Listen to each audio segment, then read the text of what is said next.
is after him. That could be picked off by Colt Cruz at the 28. He's loose. He's going to go all the way. Touchdown, Tigers.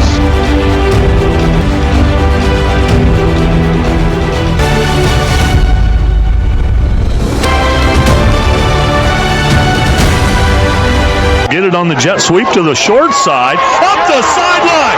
Sam McCaffrey. He is gone. Touchdown, Ottawa. Wilder's going to catch it right at the 50.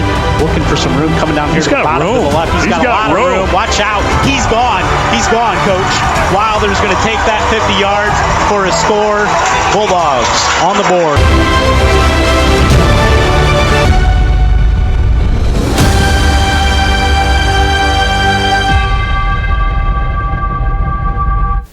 Welcome back to the Black Swamp Football Podcast presented by the Gerken Companies. Again, joined by Tory, Strock, and Neil Schuller. I am Lynn Groll. On to week number 5, the midway point of the season already. It's going by quick. Hard to believe that we're at the halfway point of the season already. It seems like we just got underway.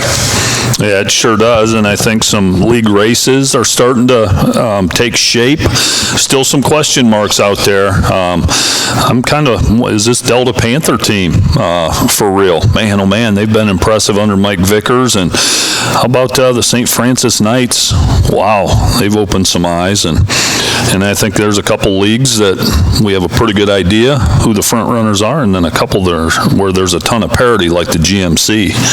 So it's going to be exciting. Well, one thing's for sure, we got a lot of games, a lot of teams that back prior to the season, even going back to our kickoff show, that maybe weren't on our radar, but they sure are now. So it's going to be interesting to see how the final 5 weeks of this plays out. Clay on your radar yet? There's Strock. Clay is right front and center on the radar now, buddy. John Gallius and his crew, they got to shore up that defense, though. Doggone it. They have Mason Heinchel, though. They Doesn't do. matter. Can make up for a lot, can it? Yes, he can. Can overcome a lot. Boy, what a special talent that young man is. And so, yes, they are alive and well on the radar. I picked Napoleon to win the Cardinal division, and I'm going to stand by it. But boy, Clay's got me wondering now. Well, I think the Cardinal division in particular, you've got 3 teams. I'm going to throw Southview in there. I know something has been a team that's been overlooked here the last couple of weeks because of the couple losses in the crossover schedule. But don't be surprised if the Cougars got something to say about it before it's all said and done. But I do think it's starting to take shape as a 3-horse race there between the Clay Eagles, Napoleon Wildcats, and the Southview Cougars. Can Fremont Ross, can they spoil it for somebody at least? I mean, they should be able to. This is Fremont Ross football. No doubt. But and I think that they're a much improved team over the squad that they had last year. I think they're still not quite there yet. Okay. But listen, they could surprise. Sure. We're going to hand out the Gerken Company's rock solid performance from week 4. Let's take a break in here from the Gerken Companies and give you guys some time to figure out some nominations if you haven't already. I've got a list of 4 or 5. Okay, great. Who says a college degree is the only path to a fulfilling career? At the Gerken Companies, we offer rewarding livelihoods with or without a degree. Gerken provides a generous benefits package, continuous training, top-notch equipment, and a culture that rewards effort. We're looking for rock-solid performers to help build and reinforce the region's infrastructure. Whether you have construction experience or are just starting your career, apply now at gerkencompanies.com/careers. Thank you to the Gerken Companies. Robbie Myers and myself will be presenting that award on Thursday night to our Week 4 winner. Last week we were down to Columbus Grove, following up Liberty Center and Napoleon as the rock-solid performers here in the first month of the season. Well-deserved. Yeah, I would say they've had a rock-solid start to the season, Columbus Grove, and then, having to overcome a couple of key injuries. Much deserved. Well-deserved. No, this this is a team award, but can I throw a coach out there this week? Ken Schreiner, win number 200 with the OG Titans. He's done a rock-solid job down there in Putnam County. For 29 years. Absolutely. That's a long tenure to do it at a high level, and hats off to Coach Schreiner. Quite an accomplishment. No, absolutely. He's one of the good guys in the business. He's done it his way, too. And good man, good man. Let's hear him. Who wants to go first? I've got 3 that I'm going to put out on the table. We just got done talking about one of them, the Clay Eagles. A team like the Findlay Trojans coming into your house and taking care of business there. These crossover games have been heavily scrutinized, really since the new league format this last year. Can one of these smaller school teams take it to one of these big school teams? And I think that last week proved that the answer is a resounding yes.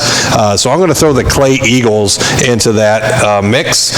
St. Francis going on the road and getting a win at Clyde was a big-time win, for the upstart Knights here. Not an easy task at all. So I'm going to throw them in the ring. And lastly, I'm going to throw Toledo Christian in the ring. Off to a 3-0 start. Won convincingly last Saturday against Chalker, 49-12. Have just been taking care of business week in and week out. Okay, I concur with several of those. I have a couple more to add, though, and I do kind of in my own mind have a leader in the clubhouse. The Clay Eagles are on my list. To beat Findlay, they battled in that track conference for so long and just didn't really have much to show for it, and they got over the hump, and that was big for their program and community, so they're one. The Paulding Panthers, off to a 4-0 start, and not only did they get their 4th win Friday, they did it over Wayne Trace, which is a big county rivalry. Wayne Trace, I guarantee you they were loaded and ready for that game, and for Paulding to get it done 24-14, they've been rock solid. The Delta Panthers knock off the Bryan Golden Bears 35-0 at home, and all Delta has done is kind of fly under the radar and just win convincingly. And they beat the Bears at home 35-0. Liberty Center, I know they just won it a couple weeks ago. I think they've got to be mentioned because that doesn't happen in that rivalry game with Liberty Center Archbold. That's always really hotly contested, and for Liberty to dominate the way they did, I think bears mentioning. And then my leader in the clubhouse, if I had to pick a leader in the clubhouse, I feel strongly about Paulding and Delta, but St. Francis, Neil, I agree. You mentioned them. They go on the road to 3-0 Clyde, which is a graveyard for a lot of teams with the brand of football they play up there. And St. Francis got it done, and that's rock solid anytime you beat Clyde. So those would be ones that I would mention. Well, one of my close sources and somebody who was at that game mentioned that they did not feel that Clyde would lose another game this season. Oh, wow. So that tells me a lot about what this St. Francis team is. Pretty big statement. Delta and Paulding have bigger fish to fry. True. I'll just put that out there. Yes, they do. Yep, that's yes, they do. Toledo Christian, bigger fish to fry yet. Yep, agree. I like Wapak as a nomination this week. Okay. 11th straight WBL victory. Great consecutive over St. Mary's. I know they're a little further south, and we forget about those folks sometimes. Clay.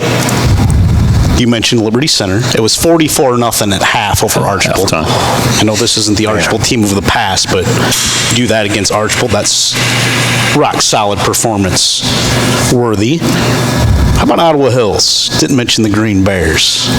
37-30 victory over Port Clinton. I don't know that they were at 100% health from what I know a week ago. Some of their kids battled through. And my other one was St. Francis. And I like the Knights. If neither of you have a argument against that one. One of the two common ones across the board, I believe, that we had. And they beat a 3-1 Clyde team. Yep. Clyde was 3-0 going into that game. Yeah, it wasn't like they beat a slouch. Nope. And that's hard to do. Clyde's well coached, and man, they have tough kids. That's as rock solid as it gets, in my opinion. And it was 30-13. They laid it on them. Yes, they did. Yep. Knights, Josh Linke and crew, sold week 4, rock solid performance. Robbie Myers and I will head up there on Thursday night, Coach Linke, and give you some wristbands and give a little talk to you guys and the performance you've been off to here early on in the season. And they played Perrysburg tough in the opener too. Yeah. Yep. You know, everyone was like, maybe Perrysburg isn't as good. Well, guess what? Maybe that tells us Perrysburg is pretty good. Yes. I think Maybe we've had it wrong all along, Yeah, you know? right. But there were people saying, Oh, no, I know. Yeah. Absolutely. Yeah, they've just gone 4-0 in the meantime, right? So absolutely off to a great start. You look back at that game. I think we had a lot of question marks about that game. You know, did St. Francis play up? Did Perrysburg overlook them? I think that was a better matched up game than perhaps we realized in week 1 at the time. Yeah, for sure. The Perrysburg defense is allowing the second least amount of points in Division 1 at this point. That's saying 7 something. points per game. In Division 1. Coach Ward and that defensive staff doing a nice job there. Doing a really good job. Yes, they are. So congratulations to St. Francis, our Week 4 rock solid performer. We will get our Week 5 rock solid performance out next week at this time as well. Got some games around the area this week. First, want to go over our records from a week ago. I'm making up some ground, slowly but surely. 32-2 for me a week ago. Woo! You got me by a game. I think I had 3. Wow. You were 31-3. Braden was 32-3, and Neil was 31-3. Wow. So real close there. Tell you what, that almost suggests that we know what we're talking about. That's pretty good performance. Well, I know the striker game got me at Danbury, and I took the Clyde Flyers, and St. Francis turned the tables on me there, which I'll confess, I don't mind that. I'm rooting for Josh Linke I love it, quite frankly, and then I don't remember my third one, to be honest with you. Can't remember now. Normally it's a WBL game, but I think I maybe got all those correct. I don't remember who it was. We'll have to review the archives. Yeah. Let me see what Braden sent me here. I'll be able to, okay. Danbury striker, Finley and Clay. There you go. Finley Clay, okay, yep. That was your other one. Yep. Thank you. I mean, we talked a lot about Mason Heinzel. What about the freshman Eckleberry with over 500 yards passing in a second start? Yep. Yeah, he's got a high ceiling, doesn't he? Thank you to Braden Martin, our accountant. He keeps track of all this, and he's actually working on a big project right now. He's keeping track, he's going back in the archives and picking out our win-loss records for every team. Oh, wow. So That's if a big job. seeing, how many times we picked against the team or picked a team here in the history of Black Swamp football. He's working on that. It's supposed to be released sometime this week. I don't think I've ever in my life picked against Central Catholic since we've been doing this. I don't think I have either. You'd be silly to, That's interesting. Yeah. Antwerp, I'm thinking of teams that I rarely have picked against over the last couple of years. Center, probably very rarely. Yeah, I don't know that I've ever picked against them. That's gonna be kind of cool. Yep, he said he'd get that out this week. Interesting. So stay tuned for that and get on martinrpi.com. He's got points per game, points allowed, everything. Rankings, RPI rankings. I know people are up in arms. Well, it's only the 4th week. Let it play out a little bit, folks. Yeah. Let it play out. It's only been a month. Yeah. The rankings will get better as the season goes on. Yeah, and just enjoy it. Enjoy it. Enjoy it for what it is. Well, why is this team here? Why is that team there? Just give it some time. Yeah. Well, if you're looking to, just get lost in an hour or two, Or an evening or a weekend in some cases. Yeah, absolutely. You can get on there and boy, You get in a rabbit hole quickly. Yep. Let's start in the NBC this week. Mommy is. Can I stop you real quick? I got to get your game one. Game one players of the week last week. I have it written down here. I just gotcha. was so excited with my 32-2 mark last week. I understand. So I was out at Springfield Bowling Green, which first of all, Springfield community, man, what gracious hosts. Just thrilled to have us out. It was fantastic. I appreciate that to everybody at Springfield. Bowling Green took this one. My offensive player of the week, Game 1 player of the week last week, Jackson Schaefer from Bowling Green. Well deserved for that young man. So they had five players in the end zone on Friday night. Schaefer, 122 yards on 15 carries, just edged out Brogan Paisley, 17 and 115. But they had, he was a workhorse. Really, when they needed the yardage, his number got called. So Jackson Schaefer, congratulations. Offensive Player of the Week, presented by Game 1. Defensive Player of the Week, and I know that I have done this before, but it is not going to go somebody on the winning team. The Defensive Player of the Week is Greg Pazinski from Springfield, linebacker. I'm going to tell you, and I'm just going to bring this up and I'm going to put it out there for the NLL coaches. If this kid is not an honoree at linebacker, something is wrong and you haven't watched this kid. He got his number called almost every single play that he was either the solo tackler or in on the tackle, an absolute wrecker. Coach, I would start that kid at an inside linebacker on any team I've ever been a part of. Wow. And I think anybody else would too. Wow. That's all I need to say. Yeah, Greg Pazinski, fantastic effort and job for the Springfield Blue Devils, our Defensive Player of the Week by Game 1. Nice. That's awesome. High praise. Yeah. High praise. I watched your interviews after the game. J.C. Shannon has got to be a fun kid to coach and have as a teammate. That dude's just a ball of energy, man. He's not afraid of the microphone. No, and he's fantastic. Yep, for sure. Well done. Well done. Yes, sir. Good job, Neil Schuller. We're going to start our picks this week in the NBC. Maumee trying to bounce back from that loss to defending NBC champion Oak Harbor. They go to Eastwood. Doesn't get any easier for the Panthers. Eastwood 7-0 all-time against Maumee. Drew Ludhart, 50 of 69 passing, 886 yards, 15 touchdowns. He wasn't supposed to be their starter coming into the season. It was supposed to be Caden Donnell. So we'll see what Sam Cotterman does, trying to balance that out as the season goes on, because he's got a couple of really good quarterbacks. Andre Lewis, 22 catches, 403 yards, 6 TDs for Eastwood. Can the Panthers bounce back on the road at Pemberville this week, guys?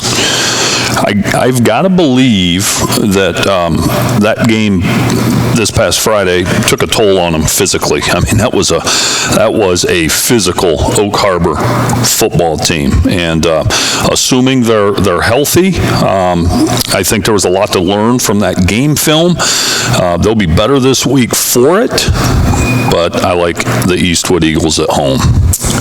Lynn, you mentioned Eastwood 7-0 all-time in this matchup, but I think that 6 or so of those were not against this Maumee team that's cut out a little bit differently, built a little bit differently, and is having a great season thus far. Tory, I agree with you. I think last week was rough. Obviously with the home opener, a lot of hype with that game. Is there a toll mentally in addition to physically? I don't know. I think that this is, two teams that are pretty close. I'm going to give the edge to the Eastwood Eagles. They are at home.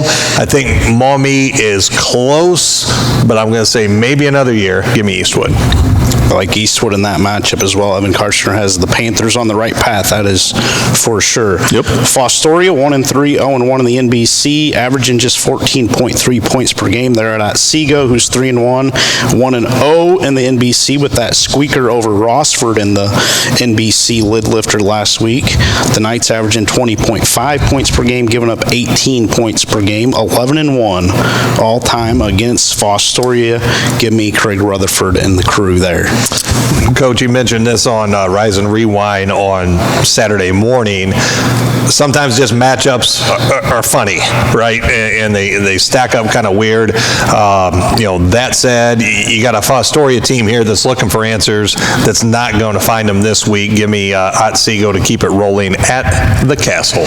Yeah, I agree, and I think the mark of a really good football program and team is to find a way to win, maybe when you don't have your best stuff. tough. It's kind of like a starting pitcher, you just find a way to kind of grind it out. I think that, maybe says something about Rossford too, and maybe some improvement they're showing, so let's not slight them.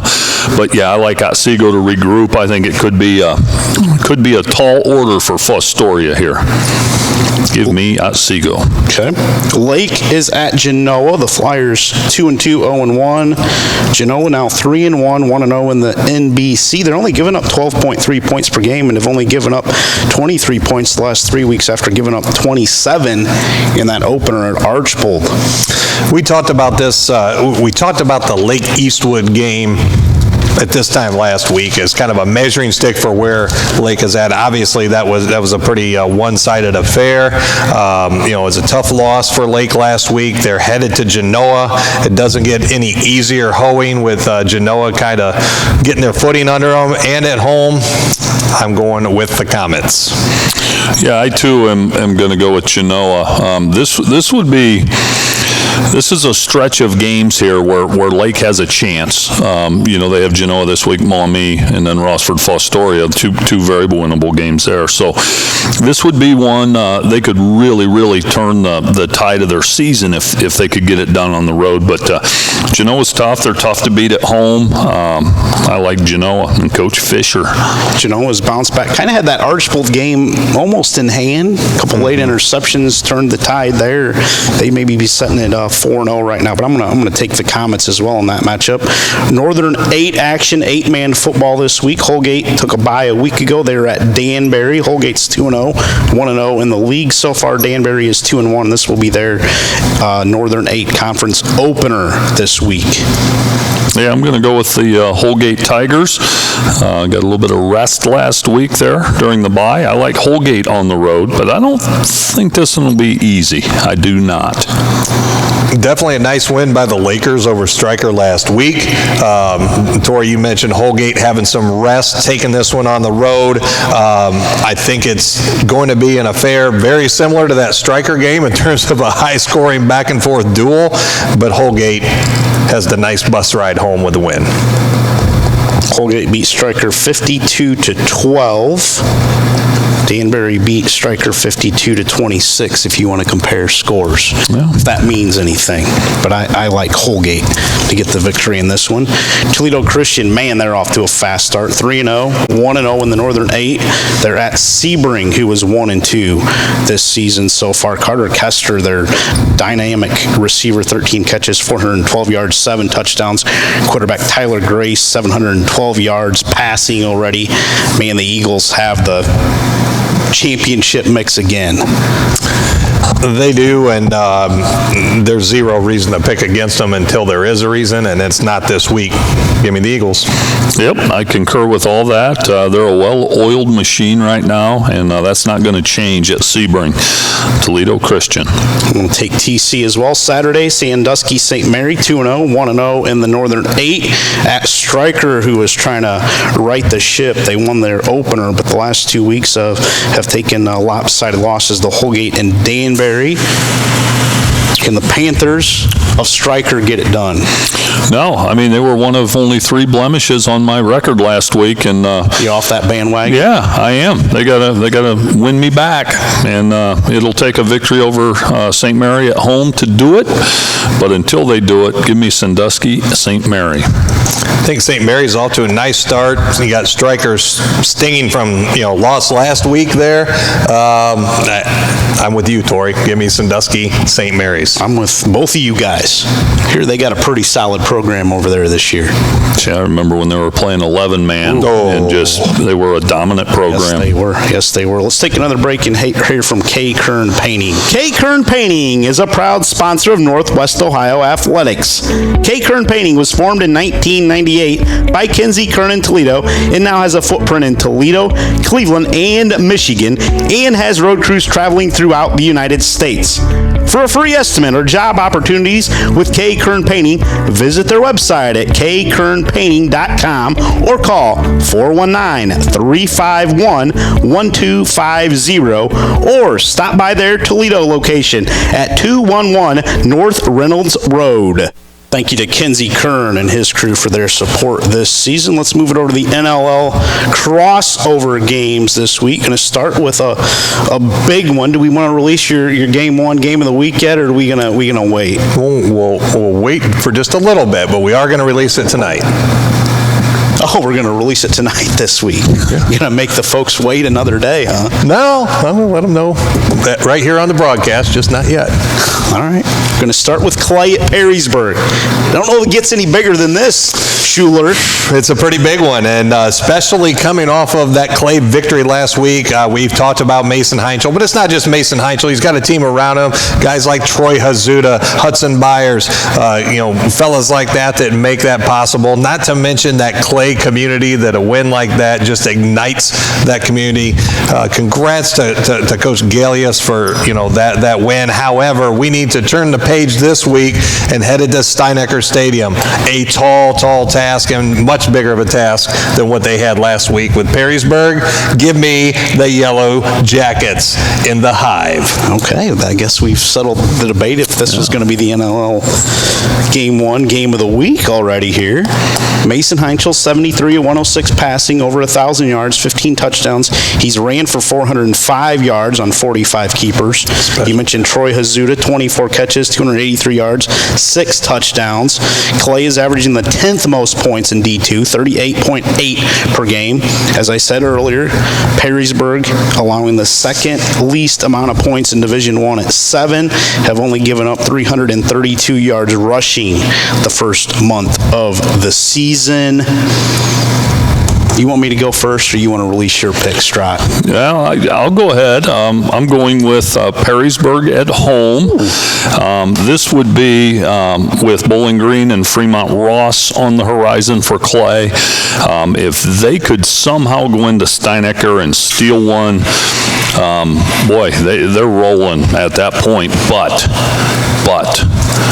not that Perrysburg wasn't aware of Mason Heinchel before, but their antennas are really up, and they will have a plan to try to bottle him up. You better have gap integrity on defense. You better not just rush upfield with your ears pinned back, or he will absolutely make you pay.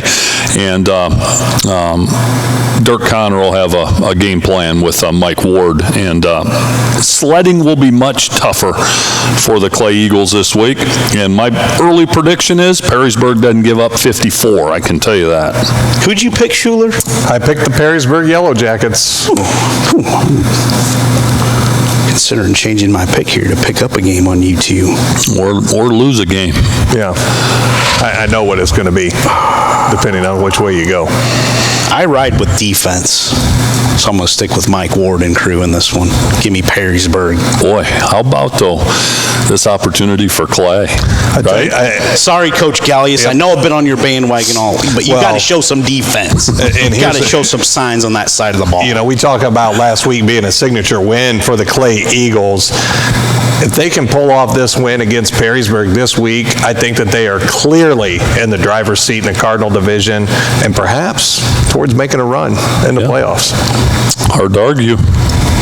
I feel like we're going to get bitten on that pick. Everybody picking Clay. Okay. All right. Southview at Whitmer this week. Southview coming in at 2-2, scoring 27.5 points per game, giving up 20.5. Whitmer is 3-1, 35.5 points per game, 17.3 points per game allowed. Pat Gachardo showing what he can do with that offense, putting up some nice numbers. Brady Ford, 812 passing yards already. Can Southview find a way in this gauntlet to pick up a victory? Lynn, you just mentioned gauntlet, and man, oh man, is that exactly what Southview finds themselves in the midst of.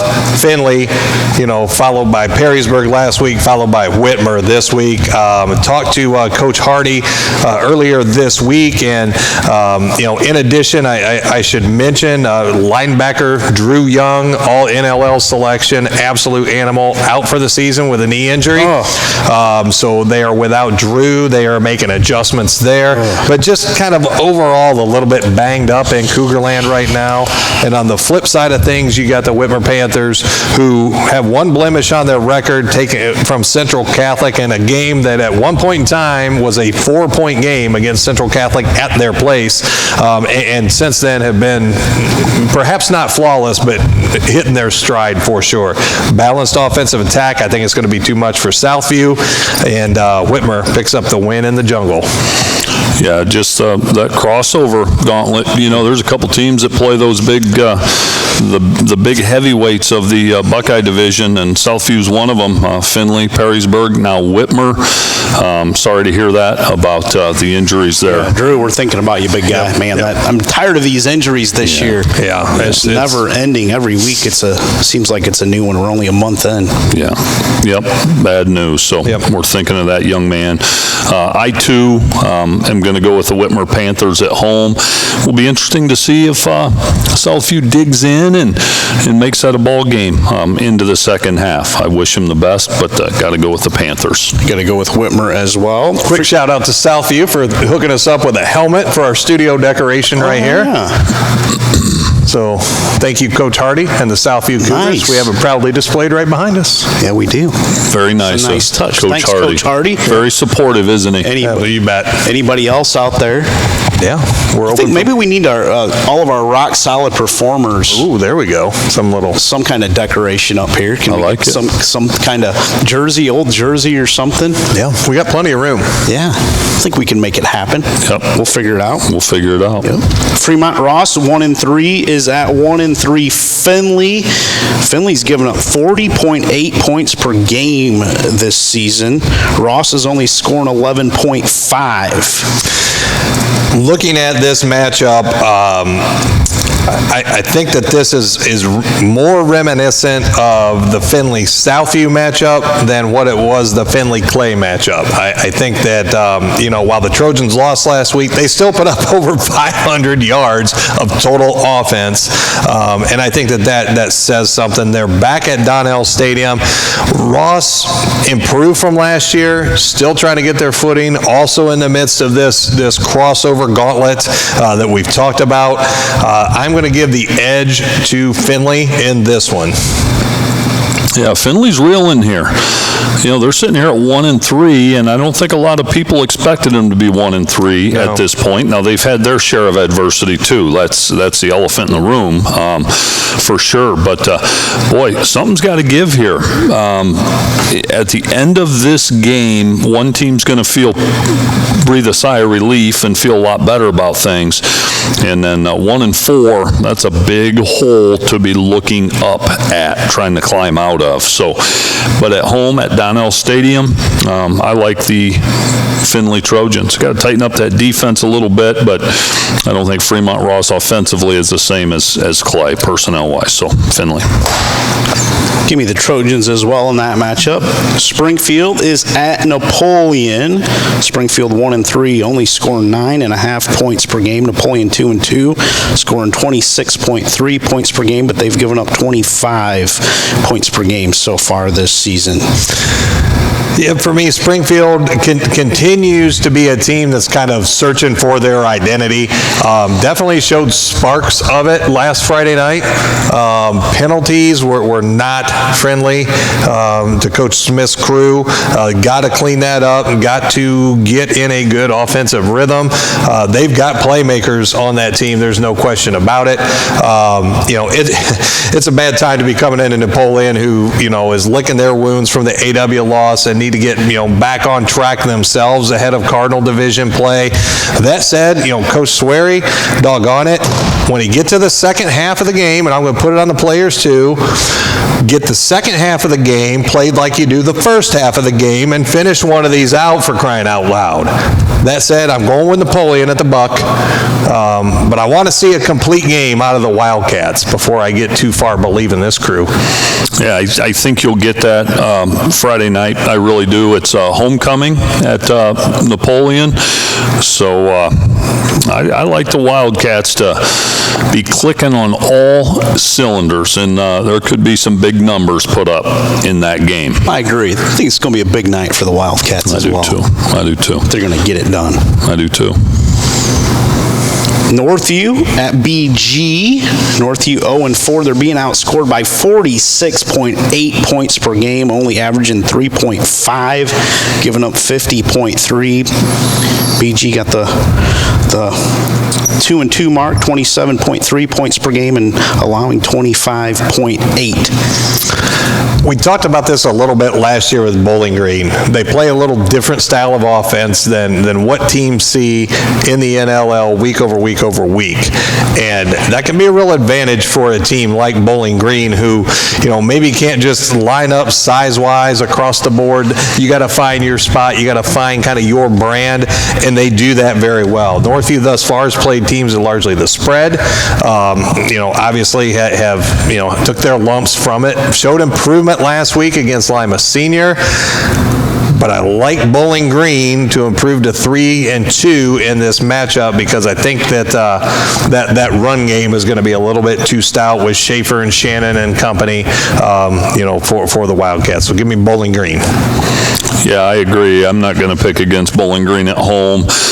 You could sense some confidence after that game Friday night. Just watching your interviews and things, Neil, I think they're energized there. They'll be a favorite on paper at home, and I don't see them letting that slip away. On the flip side, I think this is one where if you're Northview, you feel like you have a chance to go on the road and get a win. I really believe that, but I don't think Bowling Green's going to let their guard down and get surprised here. I like the Bobcats. Bobcats are a favorite anywhere you want to play this game. All right. So give me BG. Even at Northview, they'd be a favorite. Yes. All Please, come on. All right. BG. All right. Can't argue. Northview's got to show me some offensive capabilities. 3.5 points so far per game. Ain't gonna get it done. Oh, no, like BG. CHSL, we're running out of games here. Schuller, are you making the trip north? Central Catholic at Warren De La Salle. Not making the trip north. This was my game of the week a year ago when the De La Salle Pilots were at Gallagher Stadium, and boy, was it a good one as well. That was a game that was probably as close as any that Central had all season up until the state championship game. Interesting that, this last week at least, and for half of that Detroit Catholic Central loss that the Irish took, they were without their quarterback Isaiah Fox. Got banged up in that game. I haven't gotten a real good sense of what that is or how long that may be, but now you have sophomore Ali Badoun coming in to fill in, getting his feet under him, starting on a big stage. I go back to this game last year. It was an absolute nail-biter, really, for all four quarters, and the Irish were at full strength playing that game, and they needed 4 quarters to match up. I'm not sure exactly what De La Salle has lost. I do know they're 3-0, and that tells me something in the league that they play. Oh, is he going to do it? Is he really going to pick against the Irish? No. I can't do it. I'm going to take Central, but I tell you what, they're going to. This is going to be a test, and I'm going to tell you, it would not surprise me if this is an upset. Wow. Would not surprise me. De La Salle is going to come for retribution from last year, and I think that they can smell the blood in the water with Central being a little banged up at the moment. But give me the Irish. Yeah, give me the Irish too. Come on, don't overthink this, Schuller. Neil got my wheels turning, but I'm going to go with my original highlight here. I like Central Catholic. They don't lose very often, and when they do, Greg Dempsey's going to make sure They've already lost once. I don't think they're going to lose again. No. Still not releasing your game of the week? I can if we're ready to move on. Oh, I got to take a break here. I don't know how much longer we got to wait. People are in suspense. Yeah. The game of the week this week is going to be the rivalry matchup on Airport. St. Francis coming to St. John's. Been 10 years since the Knights have beaten the Titans. Okay. That's going to be the game of the week this week. Okay. The rivalry matchup on Airport. Let's see who dukes it out and wins. Get to that pick here later on in the show. Yep. Both members of the CHSL, but in different divisions there. Yep. Schuller checking out the Knights this week. Be interesting. You talk about St. John's. a chance to heal some wounds, after a tough start. Yeah. It's a tall order, though. Very tall order. We're going to take a break here. Going to come back and talk about the Green Meadows Conference slate this week. Hard-working individuals have been the heart of the Gerken companies for generations. Together, we construct the highways and infrastructure that strengthen our communities. Gerken is seeking rock-solid performers. We offer generous benefits, continuous training, top-notch equipment, and a culture that rewards effort. Want to be part of something big, steady, and stable with room to grow? Whether you're experienced or just starting your career, we encourage you to apply at gerkencompanies.com/careers. Thank you again to the Gerken Companies. Let's look at the Green Meadows Conference schedule for this week. Edgerton, they're scoring the 15th most points in the state, all divisions. 46.5 points per game, giving up 19.3. They're at Wayne Trace, who was winless, but man, they played some close games throughout the year. Raiders scoring 15.8 points per game, giving up 27.3. I think this one's going to be closer than people think, looking at the records here, but I think Edgerton pulls out a close one over in Haviland on Friday night. Yeah, Wayne Trace looking for answers and looking for a win both.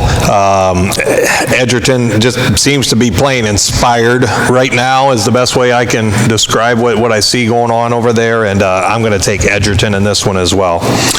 Yeah, when you beat Antwerp, you put 42 on Antwerp, and we know Antwerp has some new faces in the lineup, but when you put 42 on the Archers, I think that says something about where you're at. They started slow. I mean, I think, would they score all those in the second half, Lynn? Yeah, they did. Yeah. And so I agree with Lynn. Wayne Trace, man, they've been knocking on the door. Edgerton, if Edgerton sleepwalks in there, they'll get knocked off at Wayne Trace. And but I think they moved to 4-1, and Wayne Trace 0-5. Tough start. That's real tough. Paulding still unblemished on the season. They are at Ayersville. Boy, the stats in this one, if you look at them, Paulding scoring 13.8 points per game. They're giving up 4 points per game through the first month of this season. Ayersville is scoring 5.5 points per game, giving up 51.8. Paulding is allowing the 9th fewest points in all divisions. Jack Woods leads that defense, 42 tackles, 6 sacks. Colton Bashore, 3 sacks as well. For the Panthers, their schedule hasn't been too tough so far for Paulding. Swanton 0-4, North Central 0-4, Delphus Jefferson 1-3, and Wayne Trace 0-4. Another 0-4 matchup this week for the Panthers. I think they get a victory in this one to move to 5-0, heading into a big matchup next week at the reservation against Fairview. Our Gamecast next week. Looking forward to that one for sure. I'm really excited to see Paulding, with my own 2 eyes. Kind of their first real big test of the year. Yeah, I think there's 2 ways you can look at an early season schedule. As you said, 0-4, 3 0-4 teams and a 1-3 team. They've beaten them all. There's 1 of 2 ways I think you can look at that. So your starters aren't playing the whole game, except maybe for last week against Wayne Trace. So you're hopefully relatively healthy. You have a chance to correct mistakes early on without really risking losing. Are they going to be ready when they hit the Fairviews and Edgerton and Tenora and those guys? Because they haven't really been tested? Or will they be super fresh and have the rust knocked off? I don't know how to perceive that early season schedule, but I like them against Ayersville for sure, even though it's on the road. I like Paulding. I, too, am going to take the Paulding Panthers. I mean, their schedule is what it is. They've done nothing but win. Flip side there with Ayersville. Until Paulding does something different, you can't pick against them from my book. So give me Paulding. Game of the week in the GMC is at Tenora. Fairview 3-1, 1-0 in the GMC. They're at Tenora. I know the Rams are 1-3 overall, but they've played the toughest schedule of anybody in that conference by far. By far. Can the young Fairview Apaches, looking good so far, go into Rambo land and take down Eric Becker and crew. It's going to take everything Fairview has and then some, I think, to get this done. Tenora's dangerous right now. They've been licking their chops after that early season schedule. This game is razor thin. I mean, it is a pick'em. It's a coin toss game. It's going to come down to turnovers. It really is. Who's going to protect the ball? Who's going to maybe cough it up, throw a pick or something like that? I struggled with this one, but I am going to go with the Fairview Apaches. I made a bad mistake week 1. I picked Wauseon over Fairview, and that haunts me, still haunts me to do that to Doug Rakes and his crew. Give me Fairview at Tenora. Going to be a tough one, though. Rambos will be ready. Rambo's going to get the win right here. Just going to pick up another one on you. Yeah. Get me even closer. Not so fast. I'd agree. I think that this is a pick'em type game. I think Tenora is a heck of a lot tougher than what their record shows. Oh, yeah. They're at home. They're hungry. Give me the Tenora Rams. Good pick, Schuller. It's going to be a smart man. It's going to be a fun one to follow. I think Absolutely. When we see updates throughout the evening, could be back and forth, could be tied a couple of times, could be some lead changes, and we'll see how this one finishes up. But I think Tenora's doesn't really need a dramatic ending. They've had their share. Hicksville and Antwerp matching up, a matchup of 2 0-1 conference teams. A much-needed win is needed for both these. One of them is going to get it over in Antwerp on Friday night. I like the Archers in this one to get back on track. Yeah, I too like Antwerp to get back on track, but if you're Hicksville, I think you're making that trip thinking you have a chance, a better chance than you've certainly had against Antwerp in recent history. And Hicksville, they'll be there, I think, early on in that game, but I like Coach Hale and the Archers to move to 3-2. Yeah, I don't disagree. I think Hicksville maybe smelling the blood in the water a little bit, looking at the schedule, feeling, more confident than perhaps years past, but I think the Archers improved to 3-2 and 500 in the league. Agree with that. Let's take a break in here from the Swanton Welding Company. The Swanton Welding Company proudly supports our local student athletes and coaches. We're committed to being your local steel fabrication company in Northwest Ohio and building projects across the country. For job opportunities at the Swanton Welding Company, visit www.swantonweld.com or visit them at 407 Zider Way in Swanton. Let's check out the Western Buckeye League schedule for this week. This one's always a tough one to choose. Going to start with Ken Schreiner as he looks for win number 201 to St. Mary's this week in a matchup of 2-2 overall teams. OG 2-1 in the WBL. St. Mary's now 1-2 in the Western Buckeye League as they've played some tough ones here in the conference slate. I admitted a week ago that, and Lynn, you use the term my kryptonite. I think that's valid. The WBL was the one I couldn't figure out, but now, boys, I've got it figured out. I know the order of things in that league, and I know everything that's going to unfold going forward. So I'll go first, I'll go second, I'll go last, but I've got this league pegged going forward. If it helps you, I'm taking the Rough Riders. I am too. Okay. I'm taking St. Mary's. I'll be looking at mine now, Lynn. No. I don't need to. I know where I'm going with all these picks this week. I always do. I don't come in here blind. But sometimes I think you guys hear what I have to say, and then you act like you were thinking the same, but Please. Please. Or is that my imagination? That's your imagination. Yeah, a healthy one at that. Defiance looking for their third consecutive win down to Lima Shawnee on Friday night. Bulldogs 2-2, 2-1 in the Western Buckeye League, trying to keep pace with Bath and Walpock. Shawnee has fallen back a little bit after that great start. Shawnee scoring 20 points per game, giving up 26.3. Defiance scoring 24.5 and giving up 23.3. Give me the Bulldogs to keep it rolling. I think they pick up their third straight, and they may round out the year without another loss. Just put that out there right now for you guys, for a little something to ponder. They could. I think it's going to come down to they got to stay healthy. I think they have a couple guys banged up maybe, and that'll play. But I think maybe a little banged up. But I agree. Defiance could run things going forward. You talk about tough early season schedules. Nobody plays a tougher stretch than Defiance to start the game.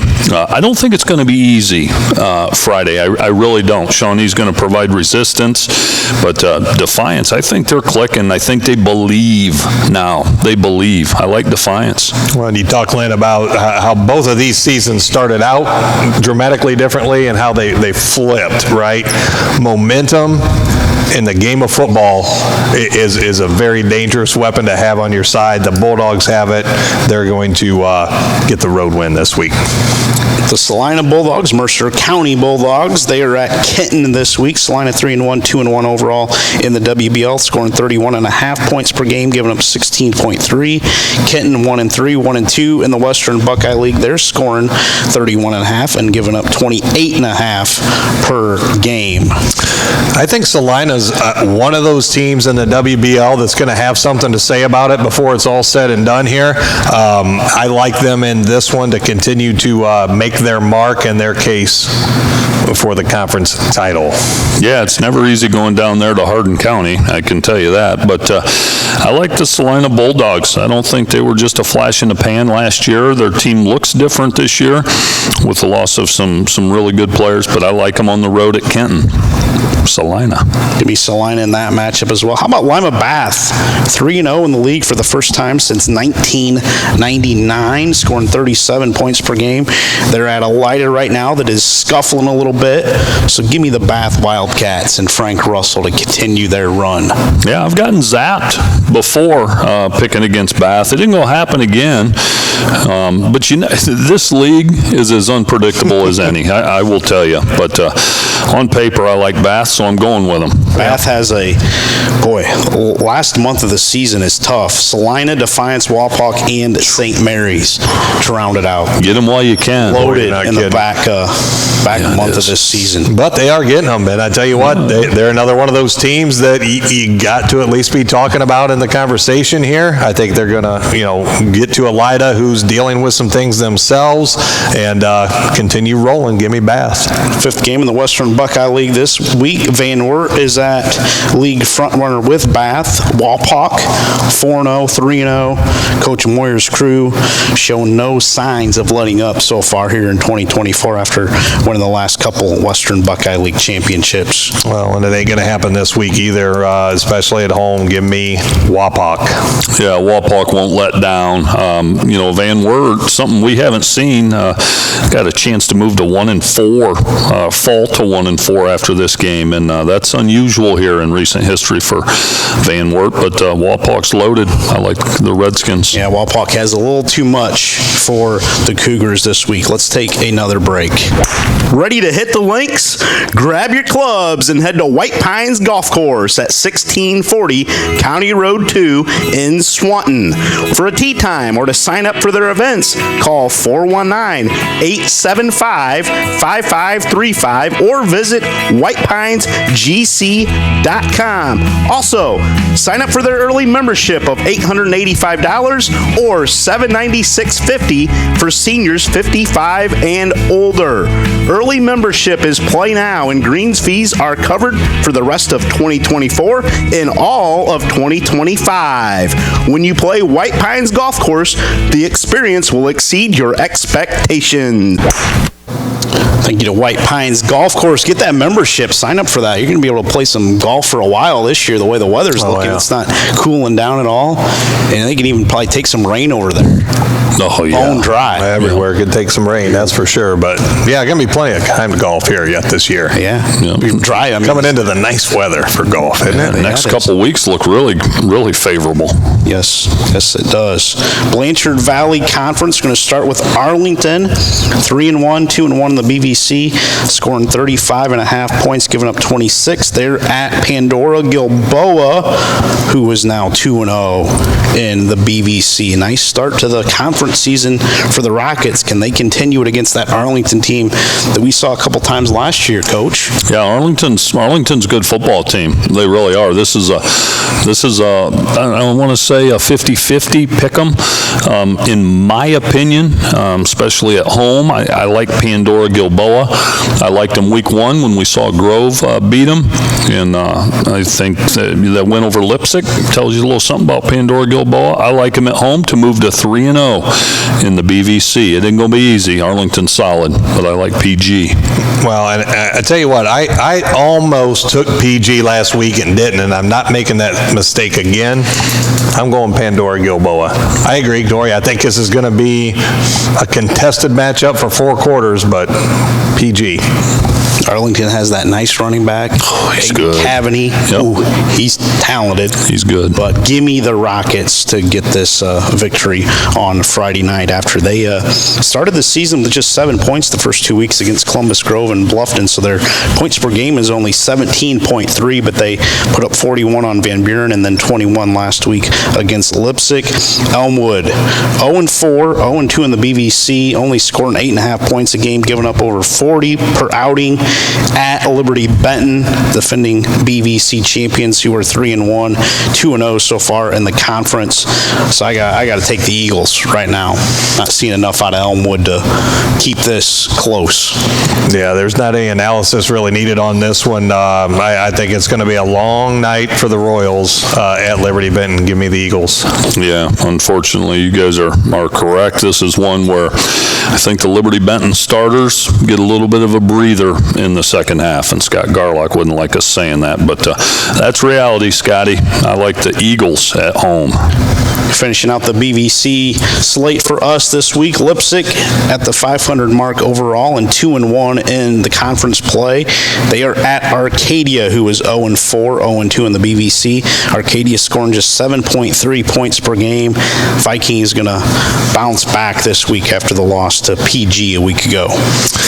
Yeah, I like the Vikings in this one as well. I know I picked them last week, and they cost me a game there. Coach Kirkendall, let's not make it 2 weeks in a row. Give me the Leipzig Vikings. I'd say you're safe. Yeah. I like Leipzig to go on the road at Arcadia and get it done. They'll be 3-2 after Friday night. I think they will be as well. Northwest Conference this week, Columbus Grove, they're looking to keep it rolling against 1-3 Delphus Jefferson, who is 1-3 overall and 0-1 in the NWC. Grove, 4-0. Overall, 1-0 in the NWC, scoring 37.3 points per game, 10.3 points per game allowed. Riley Soderin at quarterback for them a week ago did a nice job in his first varsity start. I don't see anything changing this week. Grove is going to lay it on Delphus Jefferson. Grove, they might be my pick for the next at least 5 weeks. I don't know. We'll see about week 10. But man, oh man, they're rolling right now. They're at home. Give me Columbus Grove. Yeah, you talk about resumes. Wins over Pandora Gilboa, Liberty Benton, Patrick Henry. Holy cow. And pretty convincing in all of those. I think Patrick Henry provided the most resistance, but Grove forced 5 turnovers in that game. They don't let down this week. I like Columbus Grove at home. I agree with that. American Freedom Energy, another tailgate happening this week. The Tigers have Swan at home. Let's take a break and hear from American Freedom Energy. American Freedom Energy in Grandma's General Store off Route 24 on State Route 109, just south of Liberty Center, now has 88 unleaded fuel and is your one-stop shop for fuel, food, drinks, and much, much more, including locally raised meats and home-baked goods. American Freedom Energy and Grandma's General Store is proud to support Black Swamp Football and is the host of the Black Swamp Football podcast, football show, and Saturday mornings Rise and Rewind. Stop in and see Glenn and Greg today and make American Freedom Energy and Grandma's General Store a part of your everyday routine. Thank you to American Freedom Energy for being our host of our podcast, football show presented by KK Collision, and also Saturday mornings Rise and Rewind presented by White Pines Golf Course. Do we know what time we're heading in here on Saturday morning, Coach? I'm okay with 9 a.m. Okay. Provide our listeners with some consistency. So we can go 9 a.m. My goal was to maybe get over to Defiance College in the early afternoon and watch Tanner Rubenstein and Josh Mack, who play for Siena Heights. They're at DC on Saturday. But and then 7:30 Bowling Green and Texas A&M. So, and then the homecoming dance at Napoleon. My daughter's a senior, so I'll have a busy weekend. But it's going to start at 9 a.m. with Rise and Rewind. You're going to be watching Texas A&M BG, or you're going to be at the dance? Cinda is chaperoning the dance. You're not going to get roped into that? Not in a million years. I've been at Napoleon. Has that decision been made? It's finalized. This is my 17th year at Napoleon. I think I've chaperoned 16 homecoming dances, and this is my one freebie. And yeah, so at least you have a proxy. Yeah, I do. Cinda. Yeah. I do. Yep. She'll have the game on her phone. She'll be dialed into it. But yeah, I'm gonna be tucked in at home watching that sucker. I don't know if BG can catch lightning in a bottle twice against Power 5 opponent. They were right there against Penn State. And I think they have a chance. Okay. Probably some cheddar brats on the grill, I'm guessing. Yeah, that's got beef written all over it, Neil. Oh, okay. That's got beef written all over it when you're talking an occasion like that. But how about, speaking of MAC, SEC, how about what Toledo went down to Mississippi State and did Saturday night? They humiliated them. Statement. Got paid, what, $1 million 1.2 to go down there? Man. 1.2 million, and actually got another 500,000 on top of that because of another game that they moved to make that happen. So it was like a $1.8 million payday.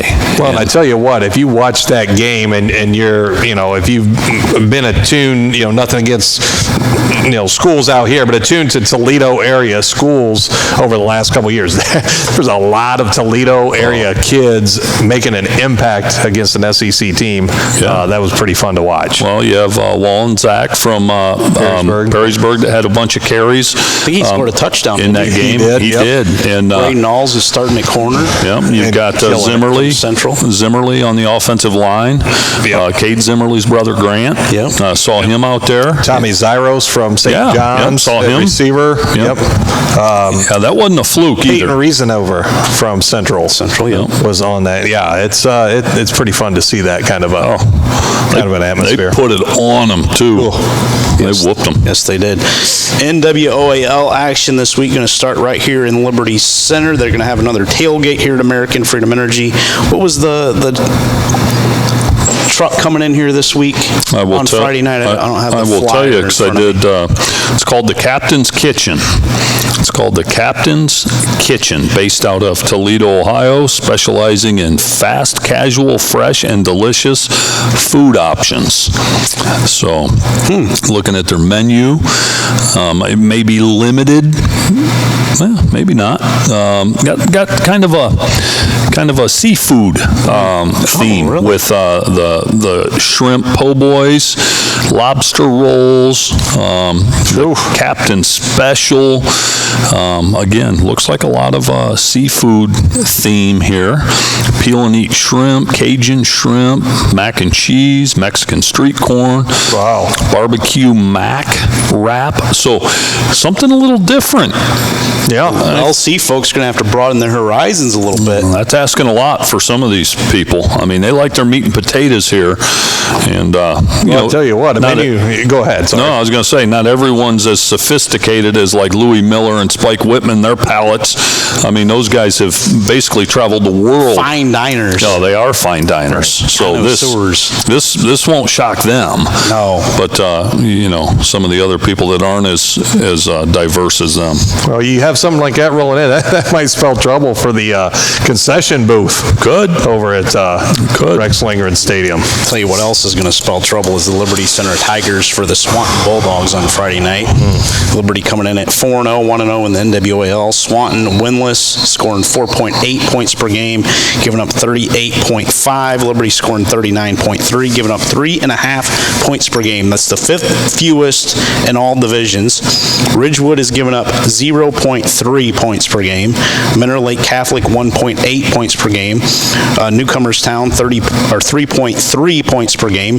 Bishop Watterson's also giving up 3.3, and then London and Winton Woods are tied with Liberty Center, giving up 3.5 points per game.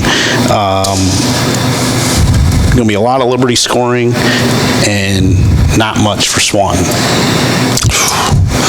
Yeah, this is, you know, I don't really know what to say, because you want to, you know, there's really no analysis here, but boy, you just want both teams to get out healthy. Yep. And move on. You want to see Swanton continue to improve and Coach McAfee build that program. Liberty's been bitten by the injury bug the last couple of weeks, so all those young men that have been injured for Liberty, we're thinking about them for sure, but Tigers will be too much at home. I agree. Liberty Center is the pick here. Hope those young men do get healthy. Got a couple weeks. Things change with, on the road to Patrick Henry. We're going to find out. Yep. But Liberty this week. Take the Tigers as well.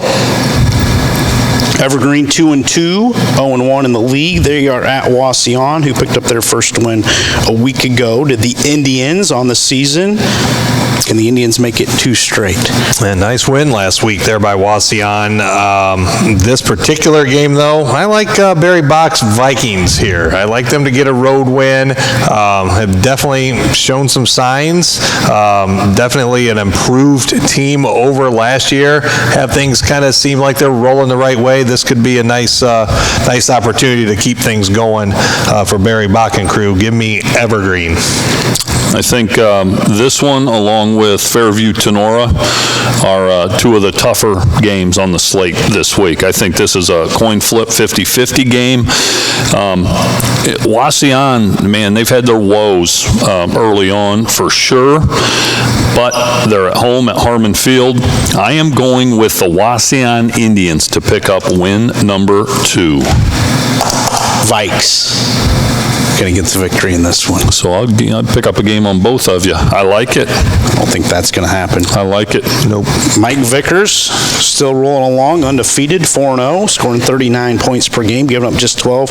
They're at an Archbold team that is scuffling. The streak's 2-2, 0-1 overall. Archbold scoring just 14 points per game, giving up over 30 per Friday night. I gotta stick with Delta in that ground and pound approach. I think they're going to go on the road to Archbold and move to 5-0. Yeah, I agree with you on this one, Lynn. The Panthers have to continue to be the pick until something goes awry, or depending on later in the season schedule, but we're not there yet.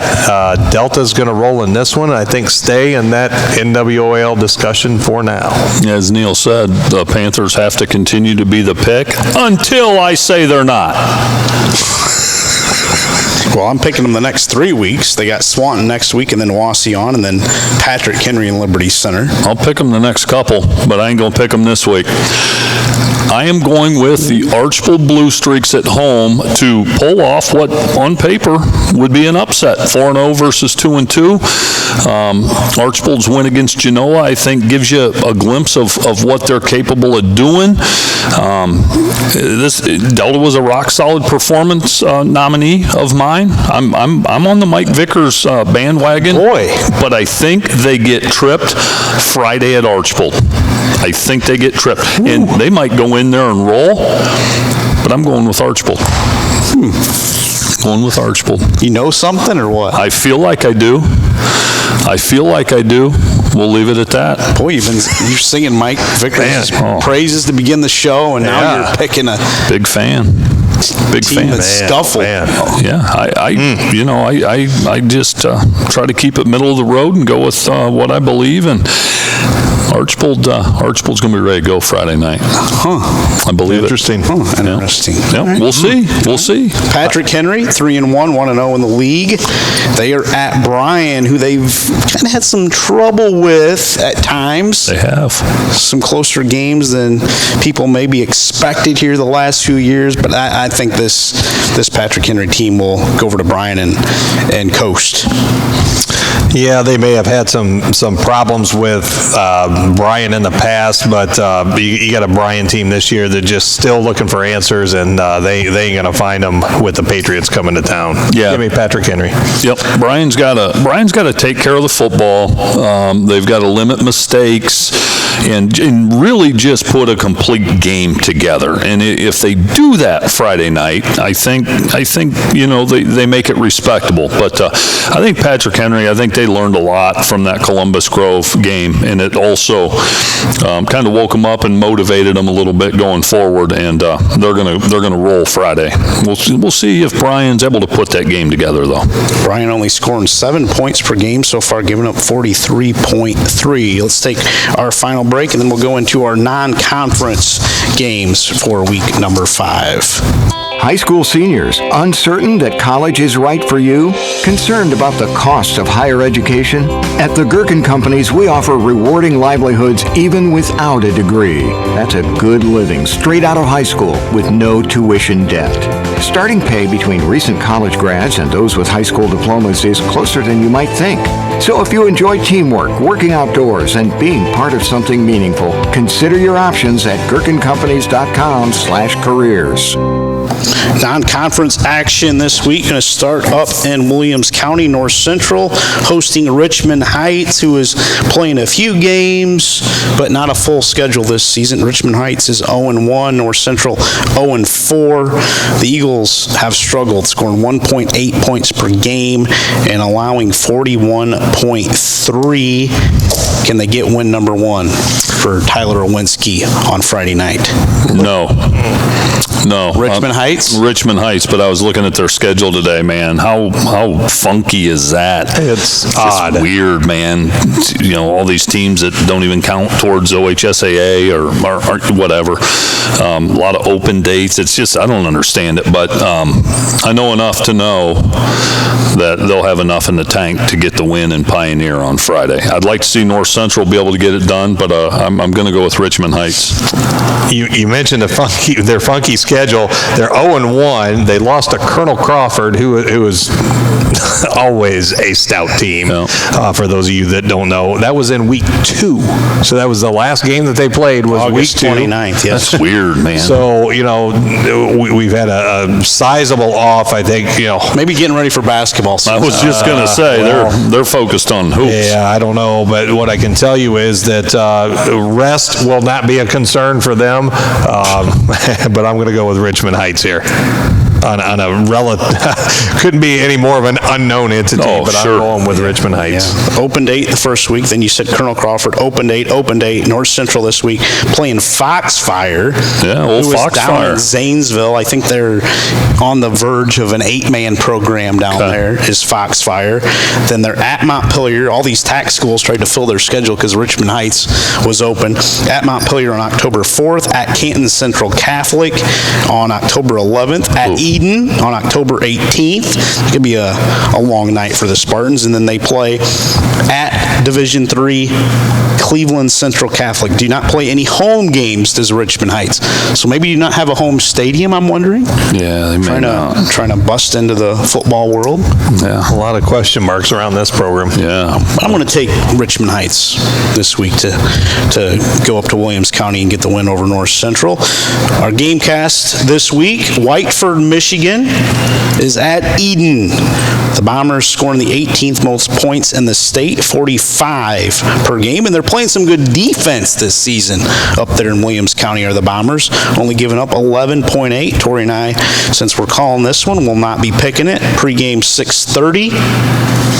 And kickoff at 7 on Friday night. Looking forward to seeing the Bombers for the first time this season, Coach. I am too. I'm really excited about it, and their field for a natural grass surface. Yeah, it's one of the best ones. Yep, it is. They take good It's care of it. immaculate.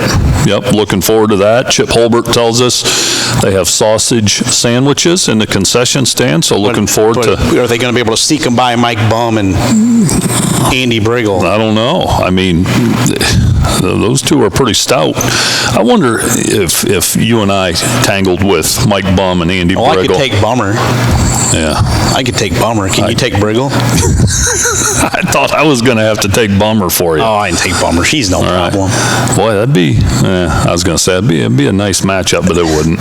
We'd roll them. So you guys talked about it, Rise and Rewind. Did you get this delivery situation on these sandwiches figured out? Or? Well, Chip's not doing nothing. Why can't he deliver them? Chip would. He's pretty locked in on Friday night, so I'll tell you that. But I think if I ask him nicely, he'll take care of it. And he may even foot the bill for us, because they don't charge us at Antwerp.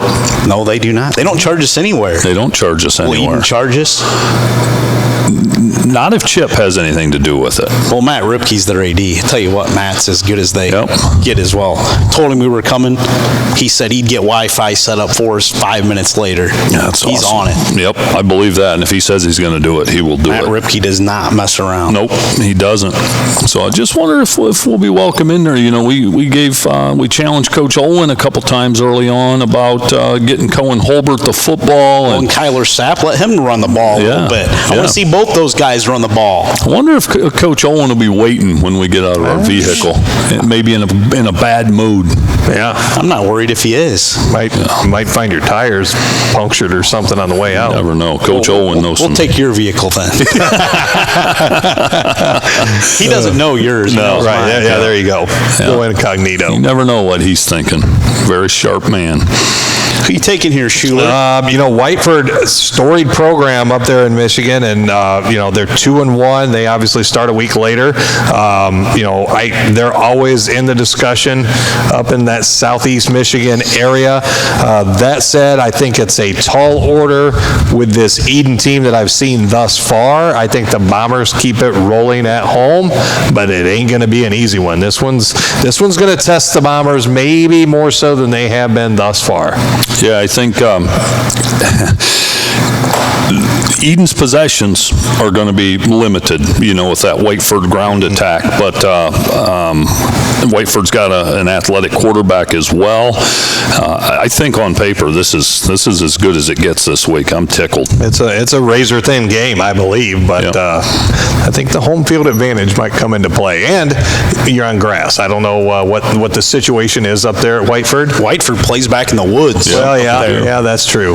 Yeah, but they're not scared of any. No, I don't think they see much turf, to be honest with you. Yeah, I think you're probably right. But give me the Bombers. Playing that forest. Yeah, they do. I don't even know if they Yeah, have that grass kinda- down. They might just play on leaves up there. They might. Yeah. They have agricultural in their school name, so that tells you a little something about their roots. Yes, it does. Ridgemont is at Montpelier. Ridgemont 3-1, scoring 23.3 points per game, giving up 9.3. Now their strength of schedule, according to Martin RPI, is 541. Montpelier's strength of schedule is 584. The Locos scoring 15 points per game, giving up 33.8. Give you guys a little background there from Martin RPI, strength of schedule wise. If that tells you anything. What tells me something is that Ridgemont's coming into this one with 3 straight wins, and I think they're going to make it 4. Montpelier trying to get their footing under them. I don't think they're going to get it done this week. Yeah, I normally could not see myself picking Ridgemont over Montpelier in any way, shape, or form. But this week, I'm going with Ridgemont at Montpelier. I think it'll be close. I think Montpelier has a chance. They have a chance, but they've been a little too inconsistent for me. Is this the game they put it all together? If they do, they can win the game. But I'm going with Ridgemont. You know the nickname of the? I do. You do? Went to college with a couple of Ridgemont Gophers. Yep. Okay. All right. Just wanted to test you there. I figured you probably knew. That's one of them I know. I'm going to go with the Golden Gophers in that matchup as well. Erie Mason, Michigan is at Ottawa Hills. The Green Bears scoring 35 points per game. Nice win a week ago against Port Clinton, as we mentioned in our Rock Solid Performance nominees. I like the Bears again. I'm not picking against them this week, even though I should probably be going up there and giving them a pep talk. Yeah. I mean, it takes me every week to get them to play. You took Port Clinton, didn't you? Yeah, I did. That was one of your 2 losses. Yep.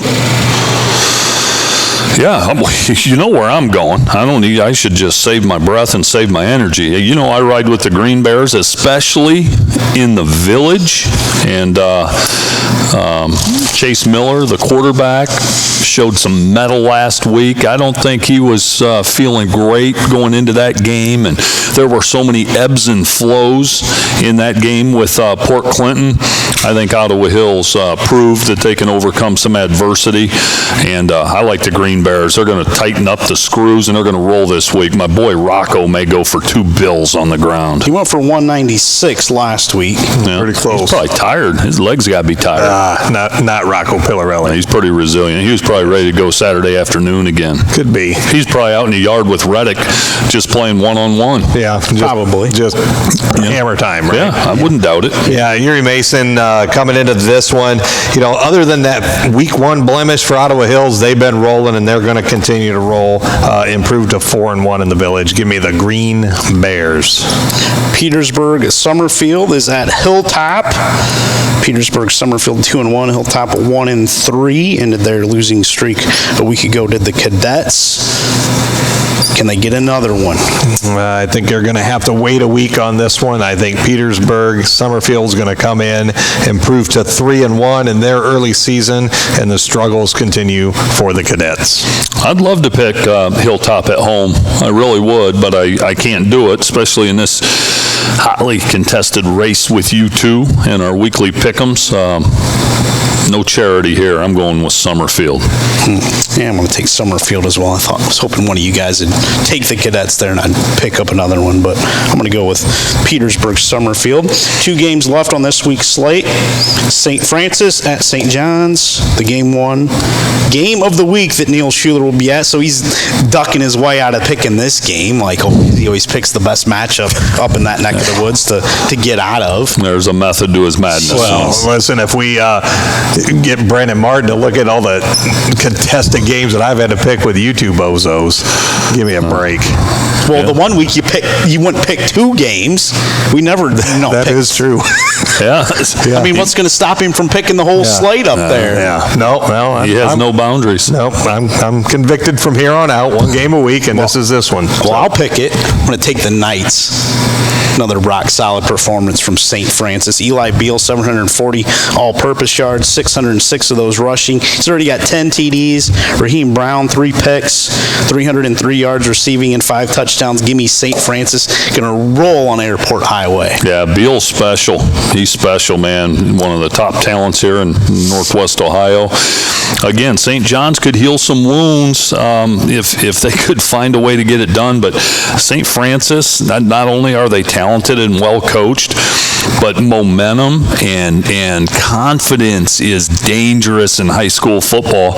And I think St. Francis has the total package working right now. I like them to roll in this one. I do too. I tell you what, all I will say is this is as much of a rivalry game as anywhere in Northwest Ohio, and all that implies. I'm obviously not picking this one, but I think on paper you look at things and you go, okay, St. John's will have something to say about it in a rivalry type atmosphere. I don't disagree, Neil. Yeah. But it's going to be a good one. I can't wait. It's going to be a fun game. Oh, yeah. NLL City League matchup this week is Anthony Wayne at home against Start. Sponsor Mandy Gerken tells me that was her niece, Sloan Foltz, that kicked. Oh, yeah. Is that right? Yeah, I saw the highlights last week for That's the first awesome. points by a female in Anthony Wayne history. Congratulations, Sloan. Yeah. I did see that highlight. I saw that clip. Must have got some athletic ability from Mandy. Yeah, there's a good chance. Yeah, that's cool. I wonder if we could get Mandy to line up for a PAT. Do you think she could put it through? She'd try. What do you think? She's not. She wouldn't back down. Can we put a field goal post? Well, we could just take her down to Rex Lindgren Stadium. We could. Or we could just open that garage door. It'd be a little more narrow than what goalpost would be, but no crossbar. Right where we're sitting here, do you think she could put it through? No. No faith in Mandy to... I have faith, but no. It's harder than it looks. Yeah, It's harder than it looks. I agree. It's not for the... They make it look easy, those Yeah. kickers. They make it look easy. Well, especially the NFL these days. I mean, they line up for You get across midfield and it's 50, yeah. 60-yarders like nothing. Yep. She's got some football blood in her. I know she Her dad does. played at Grove. Now, you give her a couple weeks to practice? Well, yeah, she gets some practice Oh, I time. thought we were talking cold turkey here. No. Yeah. Okay. She gets to practice a little bit, like her niece did. Yeah, like these, Dr. Pepper, halftime, come down and, put it through for, give me a break. Yeah. Maybe next Monday night we can set that full up. week. If Full she's week. willing. Full week, Mandy. I know you listen. It's got to be an official size Challenge. football. It Yeah, can't challenges. Yep. Off a block. Yeah. Yep. Right, with a holder, Tory. I would hold, as long as she doesn't kick my hand. Well, you got two of them. You're going to be fine. Yeah, I've seen some kickers that I haven't necessarily trusted over the years.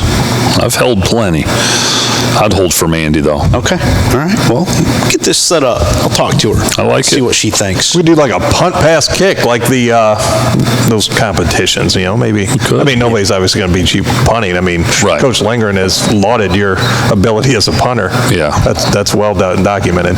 Yeah, I could do just about anything you wanted, Schuller. Let's leave it at that. Any chance for the Spartans to roll into Anthony Wayne this week and pick up the winner? Is this all generals? Well, it's going to be all generals, but Start will scrap and claw and they'll be physical. But Anthony Wayne, I'll tell you what, they got a little grit themselves, and I think they maybe flew under the radar a little bit early on. Didn't hear them mentioned, as much as maybe Whitmer and those guys, Perrysburg and Finley. And all Anthony Wayne's done is go unbeaten so far, and I think they moved to 5-0. Preseason, the Generals picked to finish 4th in the Buckeye Division, believe it or not. Wow. Only to sit here at 4-0, tied for first place with Perrysburg. Depending on how things go, you got a Week 10 looming matchup of what could be undefeateds for the Buckeye title in Perrysburg and Anthony Wayne. We'll see how it goes, but the Generals extend that to 5-0 this week at Schuller Stadium. If that plays out, you better get a parking spot now for that one. Dirk Connor will take care of me, no questions Listen to asked. this guy. He's big Thinks he's time. some big time. Big time. Actually, that's at A-Dub, so yeah, I might need to head out now. The parking's tight there. Yeah, you might be parking down there at JoJo's Pizza by the roundabout. Yep, maybe, get a golf cart ride or something like that in with my stuff, and You could do that. yeah. There's people around there that have golf carts. Yeah, I promise you that. Listen, I know some generals that I know you do. wouldn't mind just letting me hop in the back of the truck and maybe drop me off. Hitchhike. Yeah, oh, absolutely. Yeah, do what you can. If not, I'd walk. Listen, no problem. I'm a journeyman. Oh, I know. I'm going to take the Generals in this matchup. Good pick. Yeah, I think they continue to roll here in the first half of the season. Thank you, everybody, for tuning in this week. Don't forget to check out our KK Collision football show this week. Radio legends Dave Kleck, Andy Briggle, and Kenny Stabler. Can't find three nicer guys either. Boy, just the fact that we get those three together in the same room is gold. It is gold. It's going to be interesting. Can't wait. Yep. Don't forget to follow Neil Schuller Friday night. Big one on Airport Highway is St. John's hosts is St. Francis, and Tory Strock and I will be up at Eden as Whiteford rolls into town on the Gamecast presented by 3 Chord. We will talk to everybody again next week. Have a great week.